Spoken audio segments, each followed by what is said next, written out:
This video is brought to you by Brilliant. In 1965, as the rest of the empire was being decolonised, Britain quietly created its last and latest colony, the British Indian Ocean Territory, or BIOT, a handful of islands known as the Chagos Archipelago that sit in the middle of the Indian Ocean, excised from the colonial administration of Mauritius, which is now home to one of the most secretive military installations in the world. For the past few decades, Mauritius, with the support of the UN, has been trying to get its hands on the islands, and despite a bit of a hiccup after the Mauritian elections in November, last week it looked like the new Labour government and Mauritius had come to a deal. However, on Tuesday evening, there was suddenly a flurry of reports that Labour wouldn't rush through a deal without approval from the incoming President Trump, which, given neither he nor his advisors are that keen on the idea, means it probably won't happen at all.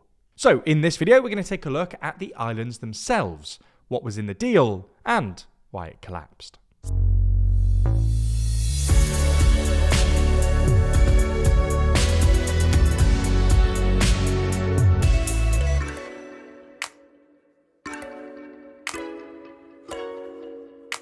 If you want more UK political drama from us, then check out our podcast Starmer, where we track the successes and failures of this new Labour government. Find it over on the TLDR Podcast YouTube channel or in your favourite podcast app. So let's start with a bit of context. The Chagos Archipelago comprises 58 islands and atolls, the largest being Diego Garcia. Located in the southeast of the archipelago, Diego Garcia is a horseshoe shape 14 miles long and 4 miles wide, and accounts for more than half of the archipelago's total land area. The closest state is the Maldives, which lies about 700 kilometres to the north. Then there's the Seychelles, which lies roughly 1,800 kilometres to the west. And finally there's Mauritius, which lies roughly 2,200 kilometres to the southwest. For most of the past few hundred years, the Chagos Islands were colonial possessions, considered to be dependencies of Mauritius. Mauritius and the surrounding territories were first occupied by the Dutch in the 1600s, but the first proper administration of Mauritius was established in 1715 by France, who named it Ile-de-France. Having been previously uninhabited in the late 18th century, the French established a handful of coconut plantations on the islands, and shipped slaves over from the African continent and Madagascar. In 1810, the British captured Ile-de-France and renamed it Mauritius, and in 1814, France ceded Mauritius and all its dependencies to Britain via the Treaty of Paris. Between 1814 and 1965, the Chagos Islands were administered by Britain as a dependency of Mauritius. While precise estimates vary, by 1966, over 900 people, known as Chagosians, worked and lived on the islands. After the UN General Assembly unanimously passed Resolution 1514, calling for total decolonisation in 1960, the UK started making tentative preparations for Mauritian independence. But in 1964, the US asked the UK if they could turn Diego Garcia into a military base. So, in 1965, the UK essentially bought the Chagos Islands off Mauritius for £3 million via the Lancaster House Agreement, which became the BIOT, effectively detaching the islands from Mauritius. In 1966, the US signed a 70-year lease for the Chagos Islands to build a military base on Diego Garcia, and Mauritius became independent without the islands in 1968. Anyway, after signing the lease, the UK, with support from the US, began deporting the Chagosians. The local economy was already collapsing because the plantations had become unprofitable, but the frequency of ships bringing food and supplies to the islands was drastically reduced, and active deportations began in earnest in 1971. By 1973, all Chagosians had been deported, mostly to Mauritius and the Seychelles, a practice that the UK would later acknowledge as shameful and wrong. The US then built a naval base on Diego Garcia, nicknamed the Footprint of Freedom, which is today one of the most secretive military installations in the world. In the 80s, the Mauritian government claimed it was forced to sell the Chagos Islands under duress, and the transfer was illegal under international law. In 2019, the International Court of Justice sided with Mauritius and ruled that the UK had acted unlawfully in excising the Chagos Islands, and the UN General Assembly passed a resolution demanding the UK unconditionally withdraw its colonial administration from the area within 6 months.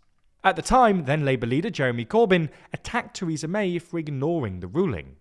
While Sunak seemed open to the idea in late 2022, David Cameron abandoned the negotiations once he became Foreign Secretary, before they were reopened by Labour in autumn of last year. In October, the two sides announced they had come to a deal, where Mauritius would get sovereignty over the islands, but with a 99-year lease for Diego Garcia.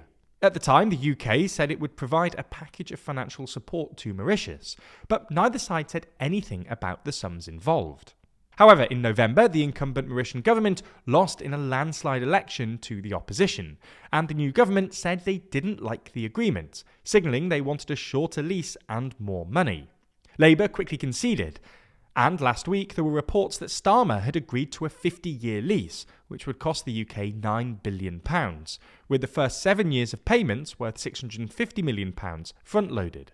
This didn't go down well with many UK politicians and commentators, especially on the right, with Reform leader Nigel Farage warning that what he described as the Chagos sellout would hurt relations with the incoming Trump administration, and Conservative leader Kemi Badenoch accused Starmer of giving things away for free. The Times ran an editorial saying that no deal was better than a bad deal when it came to Chagos, and Policy Exchange, a Conservative think tank, published a paper titled Averting a Strategic Misstep, where they noted that the deal hadn't been well received by actual Chagosians, who feel little affinity to Mauritius, and argued that the ICJ's 2019 ruling was non-binding. In that paper, Policy Exchange also argued that accepting Mauritius's claim to the Chagos Islands could set a dangerous precedent for other British overseas territories, including Gibraltar, the Falkland Islands, and the sovereign base areas in Cyprus. Originally, it looked like Labour were going to plough on with the deal anyway, and the Mauritian government scheduled a press conference for Wednesday morning. However, late on Tuesday evening, Labour suddenly U-turned, with the Financial Times reporting that Labour would wait until Trump's inauguration before agreeing to any deal. In practice, this means that the deal probably won't happen. While Trump himself hasn't said anything about the deal in the past, Marco Rubio and Mike Waltz, Trump's presumptive Secretary of State and National Security Advisor, are both outspoken critics of it, largely because China is Mauritius's closest economic partner, and it's hard to imagine Trump taking kindly to the idea, given his own hawkish position on China. All in all, this U-turn is somewhat embarrassing for Starmer, but it might also be the politically savvy thing to do, given Labour's strained relationship with Trump and the fact that it's hard to imagine the British electorate taking kindly to the idea of giving not just land but also hundreds of millions of pounds to Mauritius in the current fiscal climate.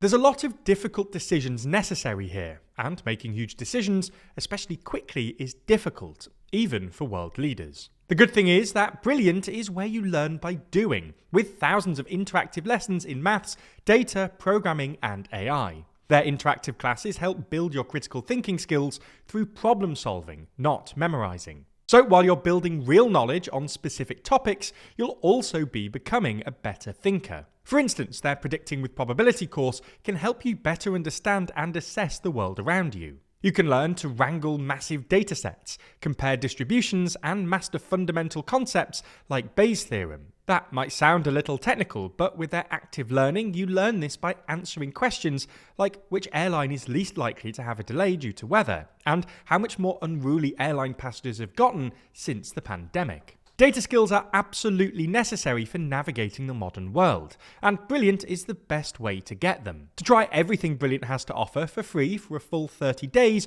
visit brilliant.org/TLDR, or click the link in the description. And by doing so, you'll also get 20% off an annual premium subscription.